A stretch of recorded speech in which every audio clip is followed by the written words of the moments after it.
নতুন গাড়ি কেনা নিয়ে গুঞ্জন, মুখ খুললেন অপু বিশ্বাস। ঢাকায় চলচ্চিত্রের বিউটি কুইন খ্যাত অভিনেত্রী অপু বিশ্বাস 1 দশকের বেশি সময়ে প্রায় 100টি সিনেমায় অভিনয় করেছেন তিনি। দর্শকদের উপহার দিয়েছেন বেশ কিছু ব্যবসাসফল সিনেমা। সম্প্রতি এই নায়িকা ভক্তদের ভালোবাসায় হয়েছেন মিলিয়নিয়ার। তার ইউটিউব চ্যানেলের সাবস্ক্রাইবার 1 লাখ অতিক্রম করেছে। 1 বছর না যেতেই তার চ্যানেলটিতে মিলিয়ন সাবস্ক্রাইবার পূর্ণ হল।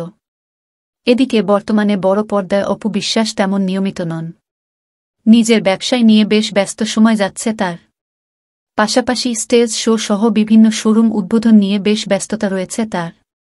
এসবের মধ্যেই সম্প্রতি নতুন একটি গাড়ি কিনেছেন অপু বিশ্বাস। হাভাল ব্র্যান্ডের জুলিয়ন মডেলের সাদা রঙের একটি গাড়ি নিয়েছেন তিনি। বর্তমানে এই গাড়িটির বাজার মূল্য 42 থেকে 35 লাখ টাকা। হাভাল বাংলাদেশের অফিসিয়াল ফেসবুক পেজ থেকে দেওয়া এক পোস্টের মাধ্যমে বিষয়টি নিশ্চিত করা হয়েছে, যেখানে গাড়ির সঙ্গে নায়িকার দাঁড়িয়ে থাকা একটি ছবিও প্রকাশ করা হয়েছে। নতুন গাড়ি কেনা নিয়ে গুঞ্জন, মুখ খুললেন অপু বিশ্বাস। এদিকে নতুন গাড়িটি কেনা প্রসঙ্গে অপু বিশ্বাস আরটিভিকে বলেন, আপনারা সবাই জানেন আমার লাল রঙের একটি অডি গাড়ি ছিল। মূলত সেটি বিক্রি করেই আমার এই নতুন গাড়িটি কেনা। অডি গাড়িটি বিক্রি করে হাভাল ব্র্যান্ডের জুলিয়ন মডেলের সাদা রঙের গাড়িটি নিয়েছি। পাশাপাশি আগের গাড়ি বিক্রি করে যে টাকা পেয়েছি সেটা থেকে নতুন গাড়ি কেনার পরেও কিছু টাকা সেভিংস করেছি।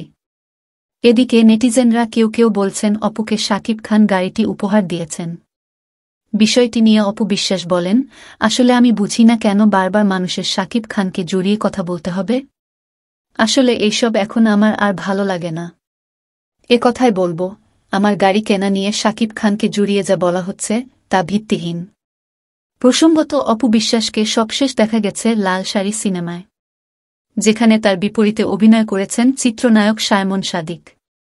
আমাদের নিউজগুলো যদি আপনাদের ভালো লেগে থাকে, আপনার মূল্যবান মন্তব্য আমাদের কমেন্ট বক্সে জানিয়ে যাবেন।